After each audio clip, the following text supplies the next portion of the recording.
साथियों नमस्कार, मैं एक बार फिर से हाजिर हूं अपने चैनल एग्जाम क्रैकर्स पर आपके बीच में आपके लिए कुछ महत्वपूर्ण और ताज़ा खबरों को लेकर।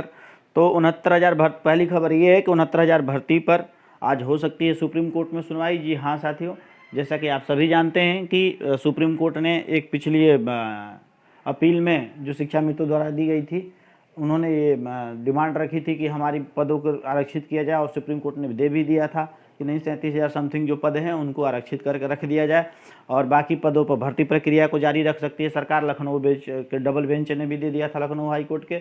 तो ऐसी परिस्थिति में सरकार ने मॉडिफिकेशन अपील दायर किया था कि हमारी बातों को सुप्रीम कोर्ट में अच्छी तरीके से नहीं सुना गया है, इसलिए उन्होंने अब सुप्रीम कोर्ट को अपने फैसले पर विचार करने और सरकार को अपनी बात रखने का मौका देने के लिए एक मॉडिफिकेशन अपील दायर करी है। हो सकता है कि आज उसकी सुनवाई हो। इसके साथ साथ इसमें फर्जीवाड़े की तरह तरह की बातें निकल के आ रही हैं सामने। आजकल न्यूज़पेपर में भी है और जगह भी सुर्खियों में छाया हुआ है। तो उस पर काम आपने देखा हुआ केएल पटेल की जो गिरफ्तारी हुई है, इसके बाद से अमिताभ ठाकुर जी ने भी एसटीएफ को अपने सबूत सौंपे हैं और अभ्यर्थियों ने भी खूब सारे सबूत उठा के और कलेक्ट करके सिस्टम तक पहुंचाने के काम किया है। तो उन सभी अभ्यर्थियों को मैं सैल्यूट करता हूं कि भाई जो लोग इतनी मेहनत करके इस फर्जीवाड़े को उजागर किए, और होना भी चाहिए, जो फर्जी किए उनको बाहर होना चाहिए। जो अभ्यर्थी बैच के बेचारे तैयारी किए हैं, प्रयास किए हैं, उनको नौकरी में सफलता मिलनी चाहिए। नेक्स्ट खबर है, अगली खबर ये है कि यूपीपीएससी दूर करेगा स्केलिंग और मॉडरेशन की समस्या। हाँ साथियों, ये शुरू से ही बहुत पिछले कई वर्षों से ये आरोप लगता रहा यूपीपीएससी पर कि हाँ वहाँ पर स्केलिंग और मॉडरेशन के चलते कई प्रतिभाशाली अभ्यर्थी बाहर हो जाते हैं। साथ ही साथ सीबीआई जो अभी जांच कर रही है, वहाँ पर बीच में जो पिछली भर्तियों के लिए जांच के लिए लगाई गई थी, तो उसमें भी ये बात खबर आई थी कि जो नंबर कॉपियों में दी जाती है और कंप्यूटर पर आते हैं उसमें काफ़ी डिफरेंस चढ़ाए जाते हैं। तो उसमें भी काफ़ी डिफरेंस होता है और इसकी भी आरोप अभ्यर्थियों ने इलाहाबाद में ऑलरेडी लगा चुके हैं, जो प्रतियोगी युवा मोर्चे के साथी थे। तो ऐसे में आयोग का कहना है कि हम कोशिश कर रहे हैं कि इस तरह की जो गलतियां हैं उसको ख़त्म किया जाए।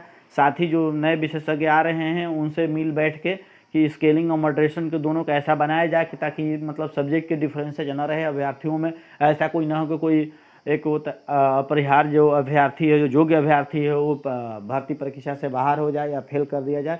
तो ऐसी दुर्घटनाओं को रोकने के लिए ये प्रयास जारी है।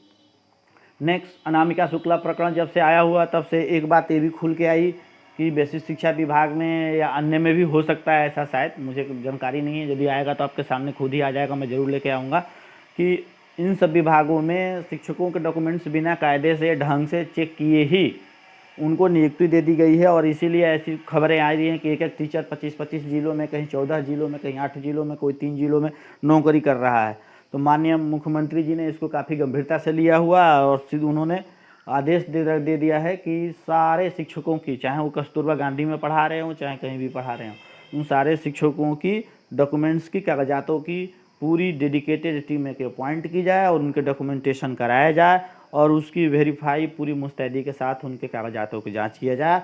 यदि वो सही है तो ठीक है, नहीं तो बाहर का रास्ता। जब से ये सरकार आई है, इस सरकार ने बेसिक शिक्षा विभाग में और भी कई फर्जी जो टीचर थे उनको पकड़ा है, उनके कागज़ों को चेक किया है जो कि रडार पे थे, और उनको भी बाहर किया है। तो और आगे भी जो लोग ऐसे हैं उनको भी बाहर किया जाए, ताकि पद खाली होंगे तो हो सकता है जो हमारे नए बेरोजगार साथी हैं उनको मौका मिल जाए। नेक्स्ट, एक बात और बहुत जोर शोर से खबरें में छाई हुई है कि अनुदेशक भी शिक्षा मित्रों की तरह 25 अंक की भरांक की बात कर रहे हैं। जी हाँ साथियों, अब अनुदेशकों का भी मानना है कि भाई जब शिक्षा मित्रों को भरांक मिल रही है तो हमें भी मिलना चाहिए, और वो भी इस बात की जोर शोर से सरकार से मांग कर रहे हैं कि भाई हमें भी आप भरांक दीजिए। तो ये थी दोस्तों आज की ताज़ा खबर, और उम्मीद करता हूं कि आपको सूचनाएं, महत्वपूर्ण जो सूचनाएं आप तक पहुंच गई है। और इसी के साथ मेरे चैनल को लाइक और सब्सक्राइब जरूर कर दीजिएगा। धन्यवाद।